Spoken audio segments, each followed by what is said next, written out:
Hi, everybody. Greetings from New Orleans, Louisiana. It's a sunny Saturday here. I'm trying to figure out where do I look. And I just realized the camera's up there.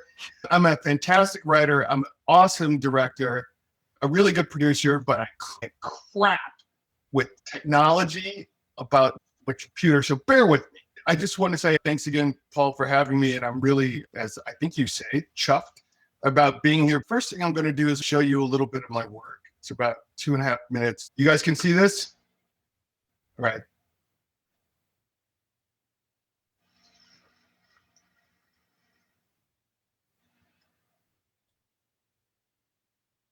What is it, honey? What the hell? Stop! Stop!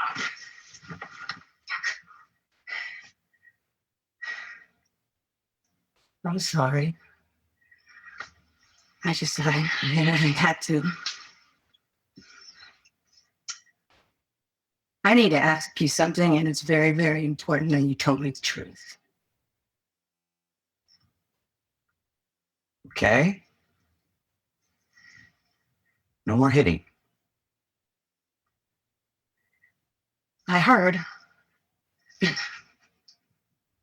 This is almost funny. I heard you're having an affair. Or had one. With a man?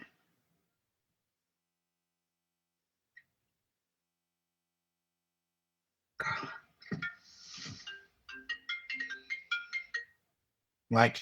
Mikey, you motherfucker, you. I'm not drunk. Maybe I had a couple.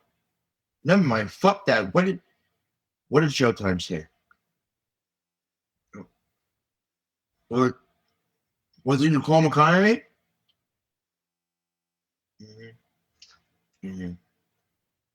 Well, who did they go with? Dude, he's black. Well, why the fuck did they have me come in if they were gonna go black? A Latina girl, Richard Pryor. I would be so good at this whole setup. You must be Jimmy's. I've seen your stuff that Alicia sent, but there's nothing like seeing someone live. I'll be live in the What flesh. is this lovely cupcake over here? You a comic? I'm the waitress, but I do open mic. She's a comic. Everybody loves her. I love her. And I just met her. Hi. All right, I gotta go on stage. Are you gonna watch Yeah, of course. me? You know, after your mother died, and I started seeing Pamela, I took her to see her grandfather. How did that go? Oh, he had a fit. I don't see why you gotta be taken up with that white woman. It sounds like her dad. Wasn't prejudice. It's fear. When he was young, he had to step off the sidewalk whenever a white woman walked by. Till the day he died, he carried the fear that I was gonna get hit in the head because I was an uppity nigga. He never understood the choices that I made. Be a lawyer, leave Louisiana.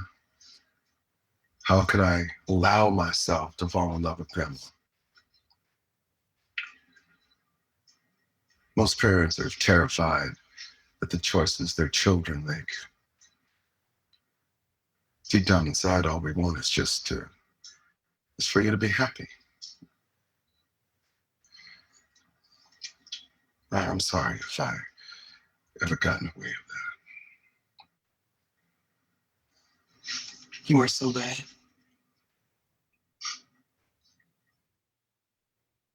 To being happy. Being happy.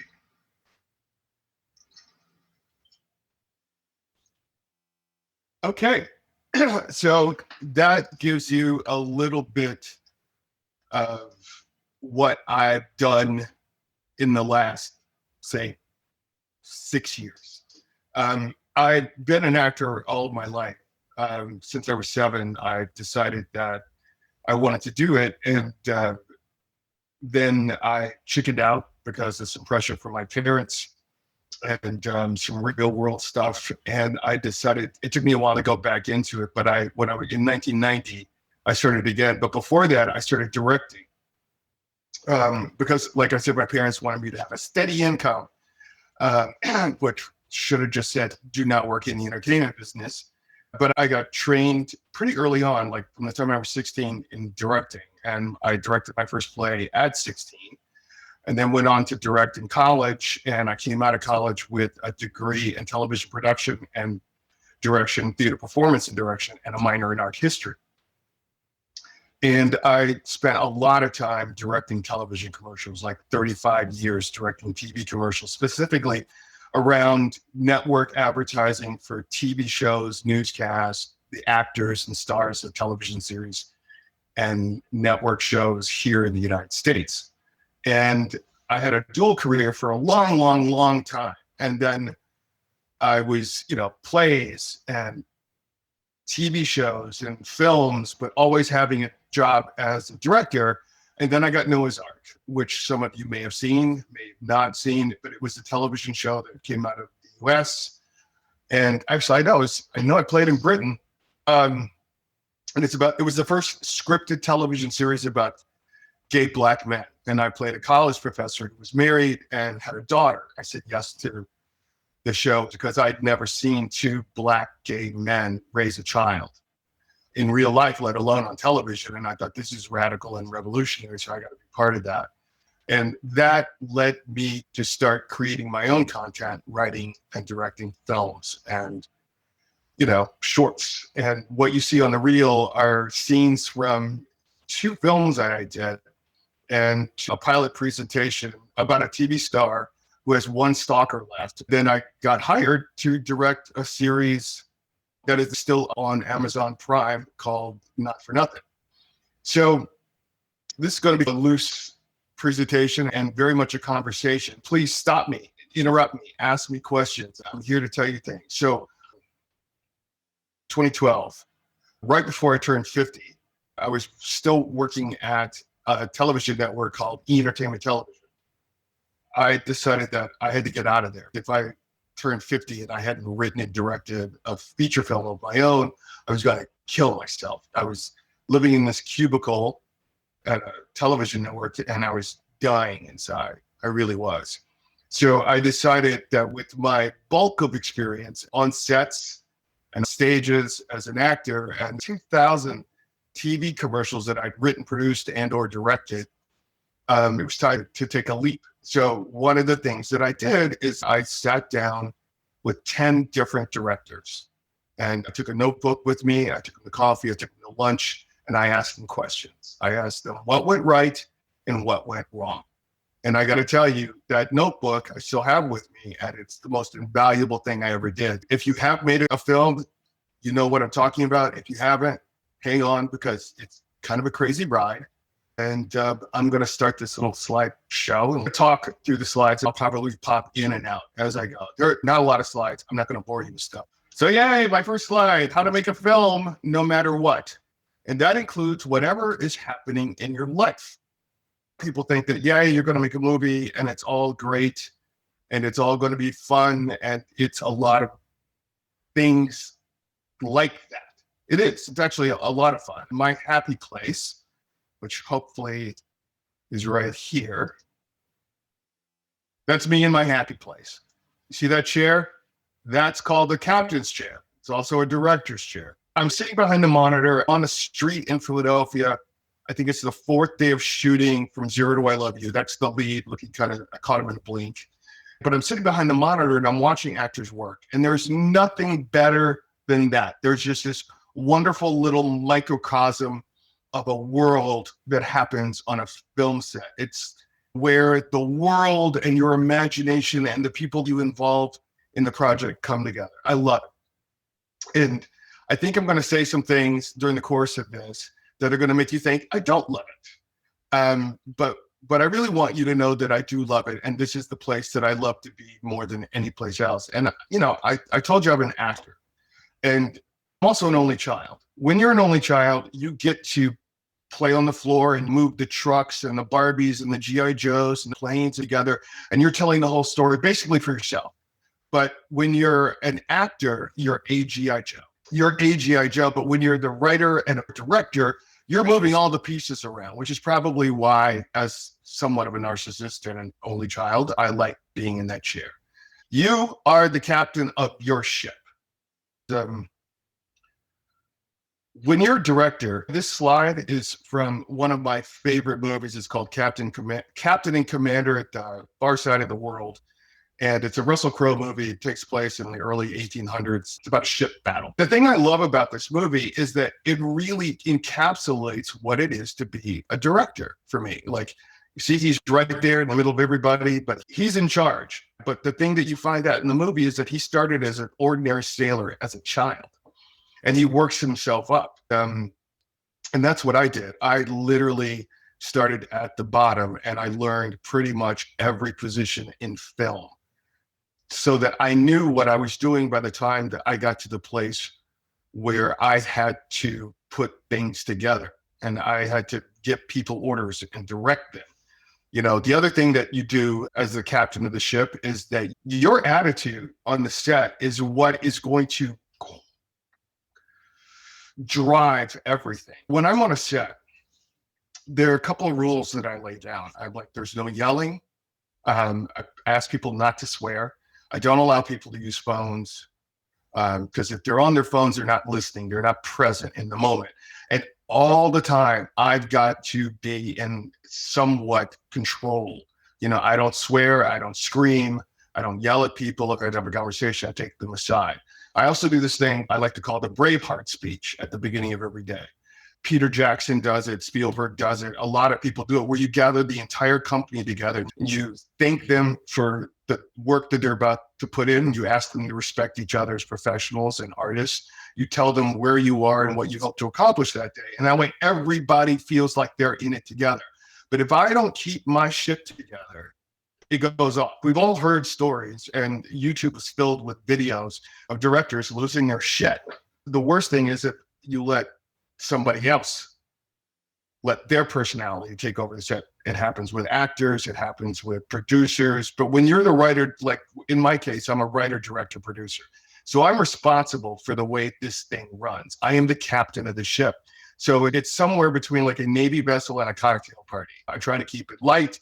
I like to keep it easy. I like to play music from time to time, and I like it to be inclusive, because we have to realize that this is an inclusive thing. This is one of my favorite quotes. No battle plan ever survives contact with the enemy. So I don't care how much planning and pre-production you do, you will find out once you get on a set with living human beings in a real world environment, things are going to change. It's always got to change. And every day, part of my job is to deal with that change. As an actor and a director, you have to plan. You got to know whether it's casting, whether it's your producers, whether it's like, how are you going to move trucks, where are you going to park, and how are you going to feed people? It's literally like moving an army every day. One of the things that I discovered is that as a director, my job is to both answer questions and then throw myself on a grenade every day. You get up, take care of yourself, and move on. But all the plans in the world fall apart when you get in a real world situation. I was shooting in Los Angeles, some outside scenes. This happened every time we shot outside in LA on my first feature, Hot Guys with Guns. And the thing about Los Angeles that you probably don't run into in Britain are these things called gardeners and leaf blowers. And every time we went to shoot, we had some gardener start up a leaf blower. We changed locations. We went to a new place. We scouted it. Everything was great. And then the day that we started shooting a big party scene that was going to last 2 days, it turns out the day before we started shooting was the day that the next door neighbors started a major remodel. So we were constantly going and having to deal with the construction crews and things like that. So you got to plan. You got to plan. You got to plan. You got to plan. And then you got to watch the plan fall apart, and then you got to rebuild it. So nothing that you do goes right 100% of the time. The best you can do is just stay with it and stay focused.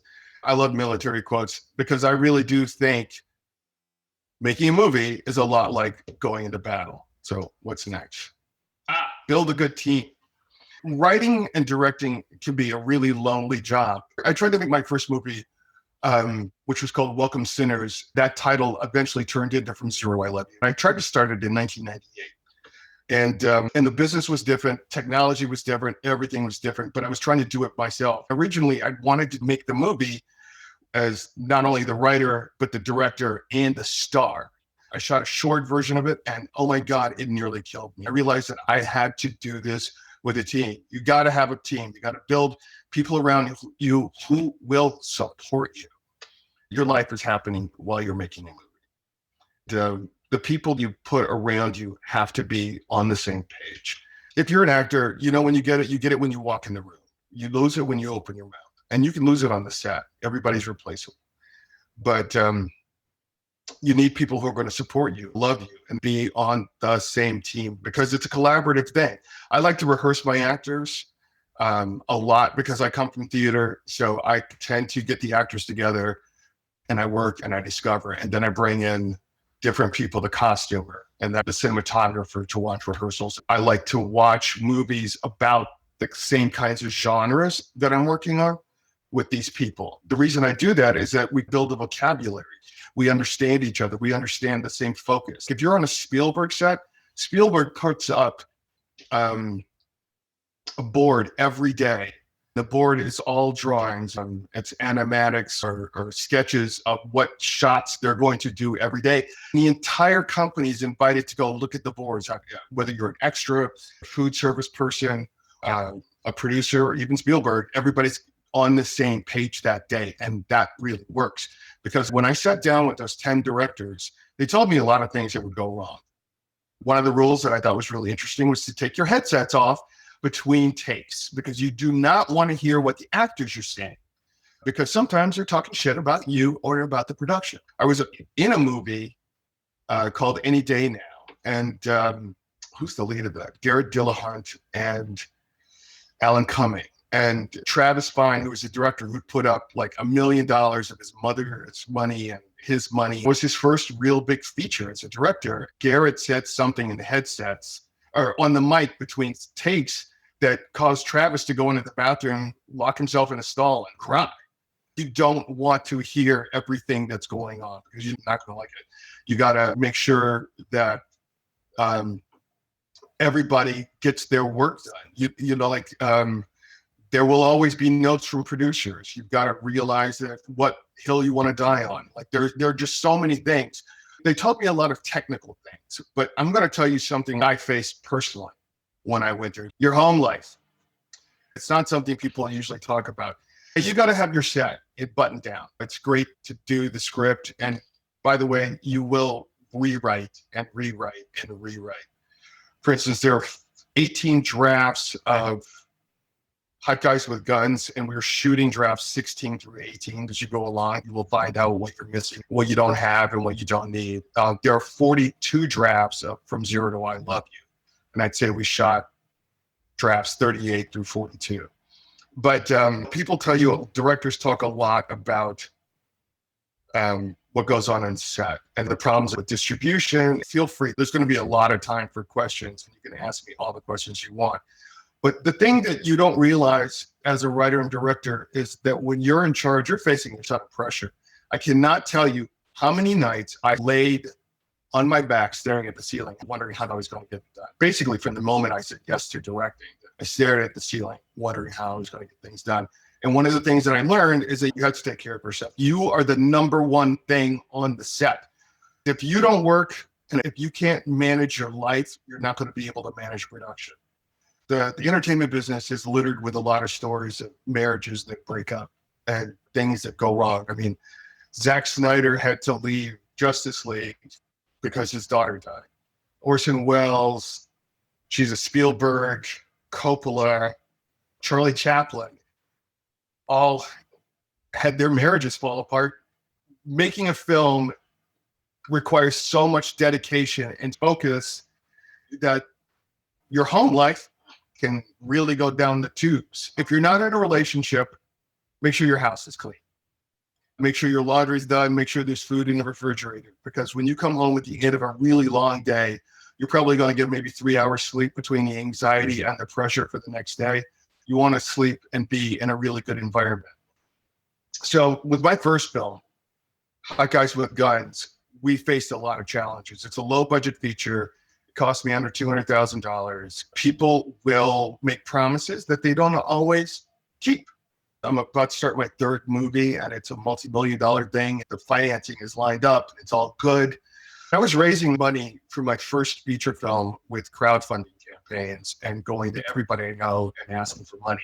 Some people came through, and some people just disappeared. It became a chore to get through a day on the set. I was shooting, and I didn't know how I was going to pay people at the end of the week.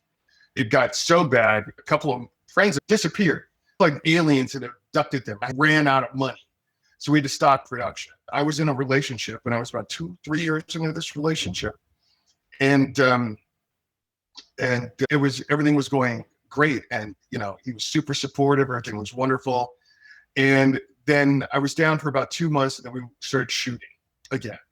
After we wrapped and we were about to start our first festival run, I found out that he started cheating on me when I went back into production.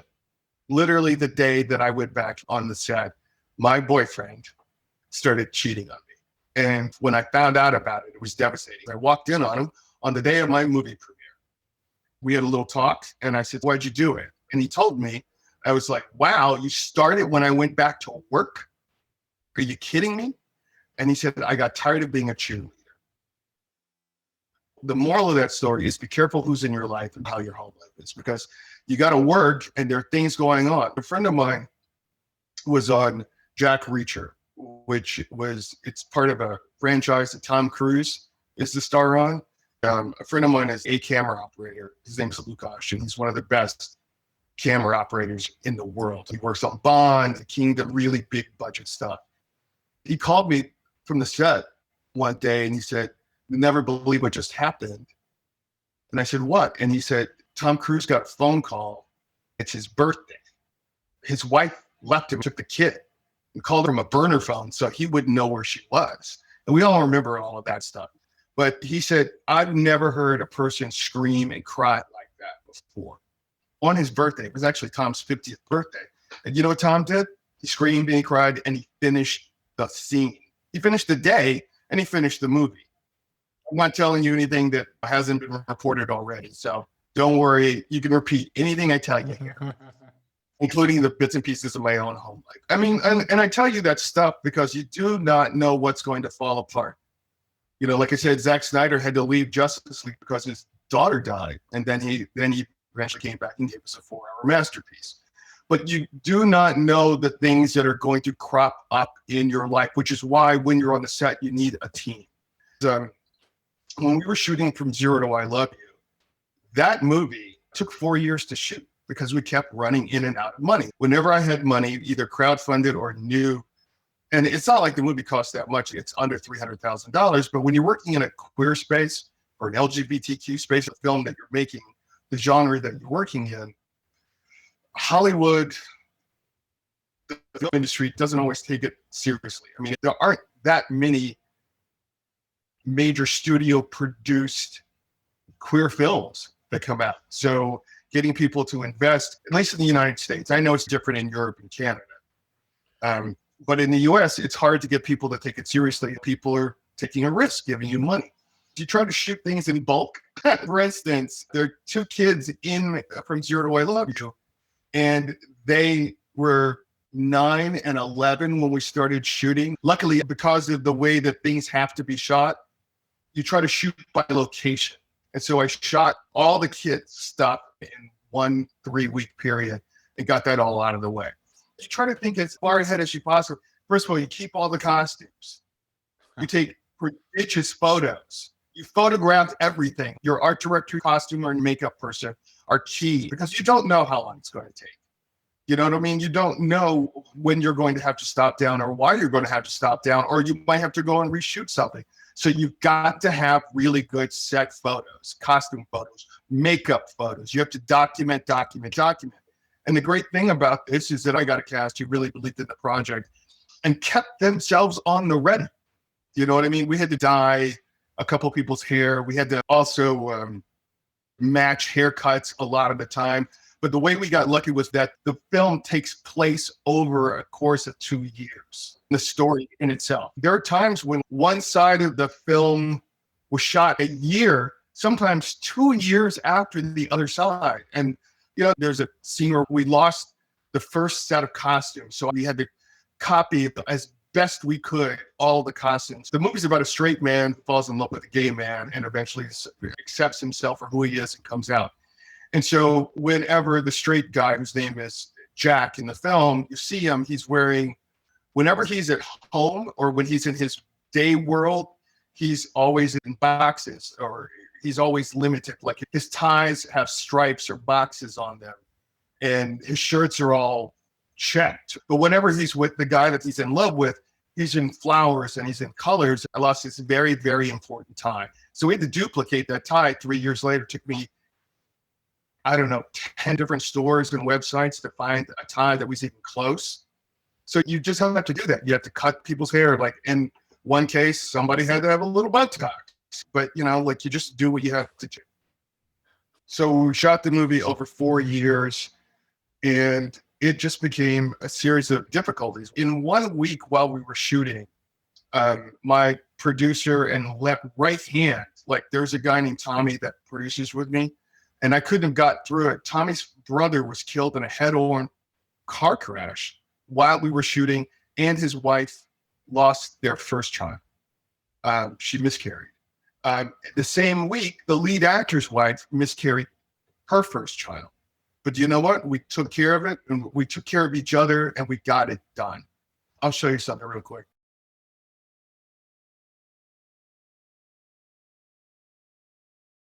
Probably the greatest film musical of all time so far.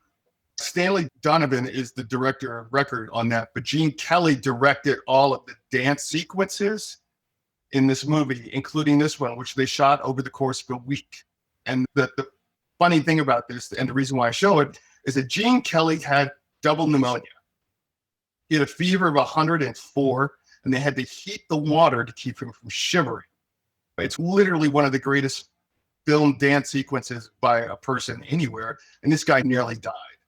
That's what happens. You hear the phrase, the show must go on. You got to get this done, especially if other people's money is involved.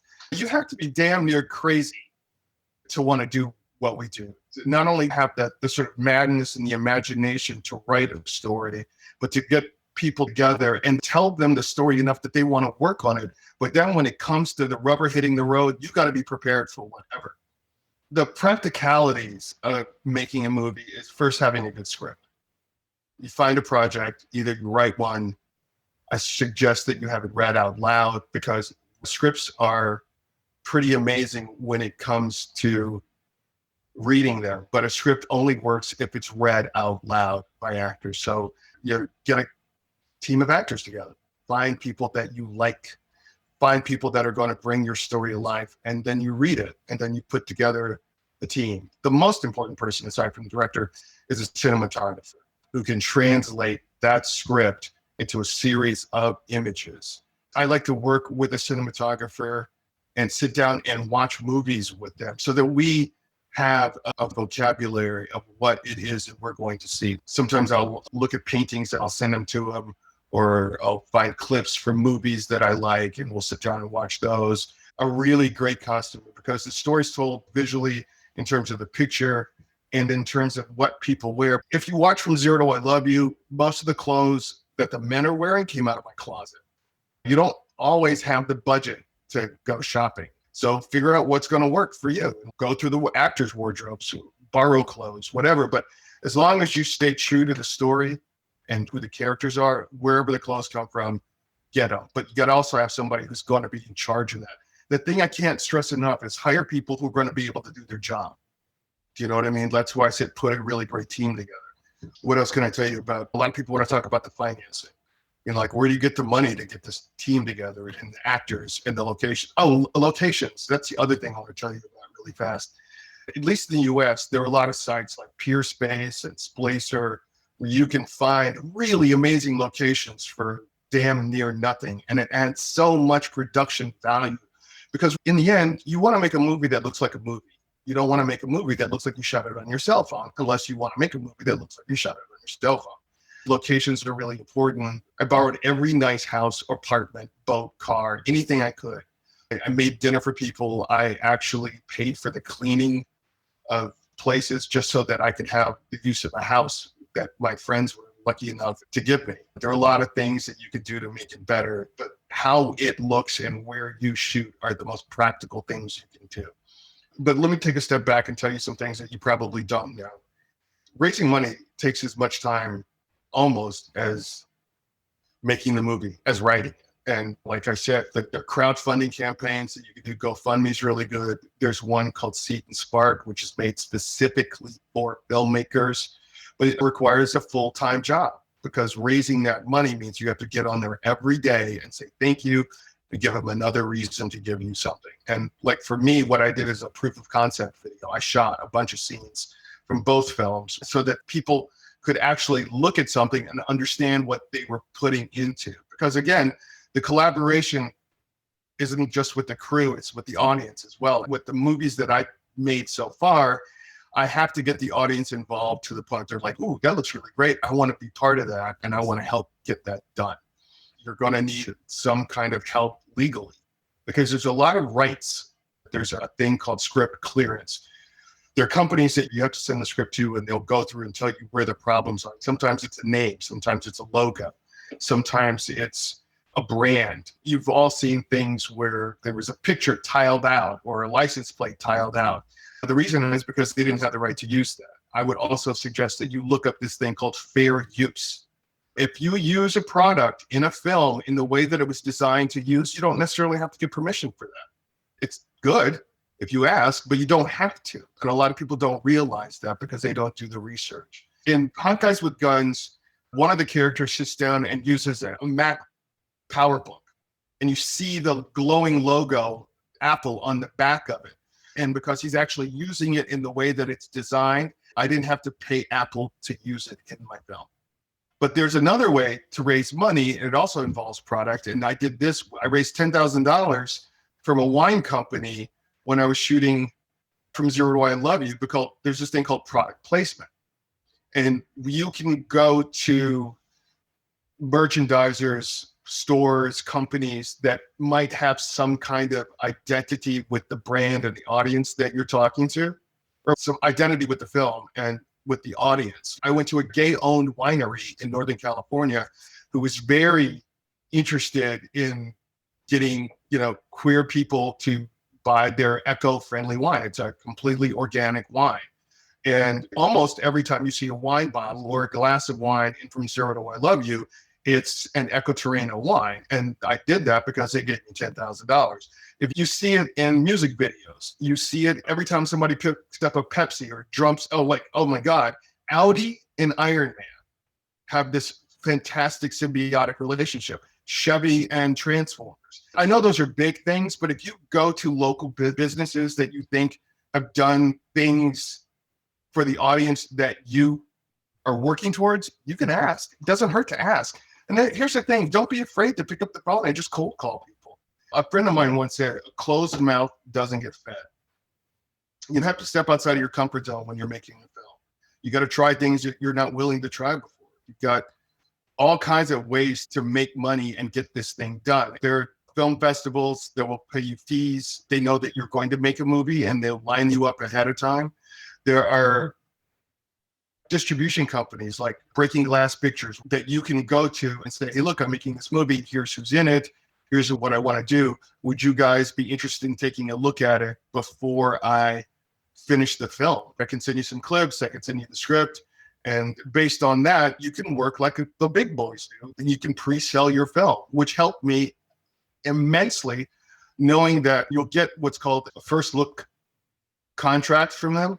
That helped me raise money because I could go to investors and say, hey, look, if you give me $10,000, I already know the film's going to get picked up. This is something practical that you can do. Technology is changing so rapidly that the kinds of cameras that you can actually shoot on. I was half-ass joking about shooting on a camera phone, but there are phones out there that have 4 and 5K cameras on them. If you're starting off, I would start with something small. If you've got a really top high-end iPhone or Android, shoot a scene on that. See if it works for you. There was a movie shortlisted for the Academy Awards called Tangerine. It came out in 2015. And it's about two sex workers on Christmas Eve in Hollywood. And it was shot on an iPhone 6. And it got major distribution and a release. Such a hit. It was in the running for a couple of different Oscars. And I don't think one of them was cinematography for sure. But like there are ways to slowly get yourself into this. There's a camera called the Black Magic, which I absolutely love. And it's about like a Black Magic body. This is that crappy old notebook I was telling you about. A Black Magic body is about that big and about that thick. And it's an excellent unobtrusive camera because a lot of times when you're shooting, you might not have permits. Not everybody's going to be able to shoot with permits and access. Even major films don't always get permission to shoot in the places that they're shooting. But you want to find something that's completely unobtrusive. For instance, we shot part of Hot Guys with Guns on a Canon camera on one of these. You know what I mean? Like these are now high video cameras, not this one in particular, but you can shoot something as on a camera. It's like 3/4 of, actually, almost all of Hot Guys with Guns was shot on a series of DSLRs.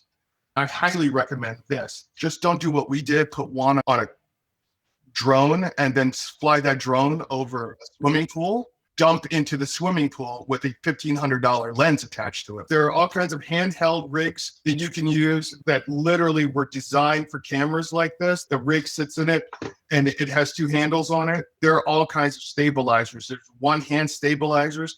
There are all kinds of pieces of equipment. And if you really get a good cinematographer, or if you want to be a cameraman yourself, I would do some research on it. There's all kinds of ways to do that. When we shot in Philadelphia, we went back to do some pickup shots, and one of them was on the commuter train route. We didn't have permission because it was going to cost me $8,000 to shoot on the train. So we took a camera like this, we put the actor in wardrobe and costume, and shot him on the train in front of crowds of people trying to focus on him. But it's easier at this point, especially if you don't have permissions and all the technical stuff. You want to be as unobtrusive as possible.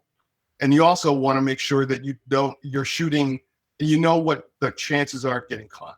You go to someplace like Philadelphia, where we shot a good portion of From Zero to I Love You, you don't need a permit to shoot on the street. You don't even need a permit to shoot anything that the city of Philadelphia owns. The end of From Zero to I Love You takes place in this huge square in the middle of traffic in New York in the meatpacking district. And we got to do that for $150. And they threw in a police officer to make sure that if we had to block traffic, we could. You can add so much value to your film just by doing a little research and figuring out what you can get away with and what you need to know. There are a couple things that if you're shooting a Screen Actors Guild project, if you're in the United States, there are a couple things that they don't tell you. There's a thing called the SAG bond, the Screen Actors Guild bond, which doesn't appear in a budget. By the way, you got to do a budget. You got to figure out how much it's going to cost so that you can actually raise the money and cover the cost. Don't do it piecemeal. A lot of directors do it, but you do it. It took Orson Welles 4 years to shoot his Othello, and he just stole film from Paramount in order to do it. Whenever he could, he'd run up to Morocco.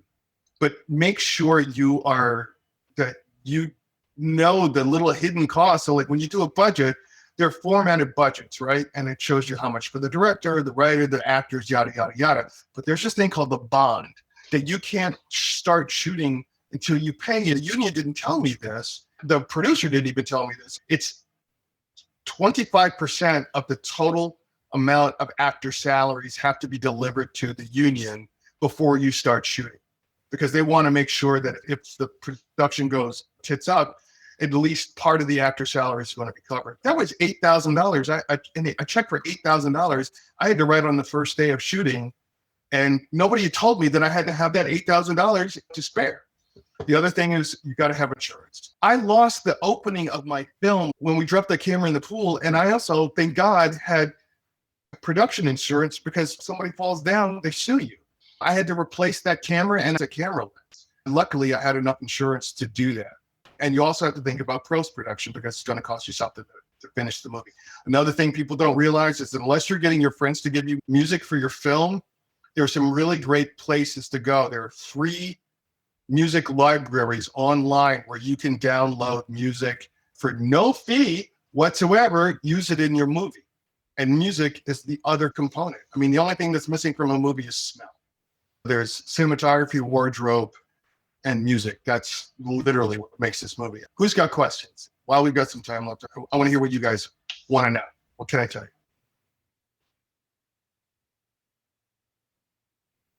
Doug, was the plan to always be a director? You started as an actor. Was that always the plan? No, actually, I didn't want to be a director.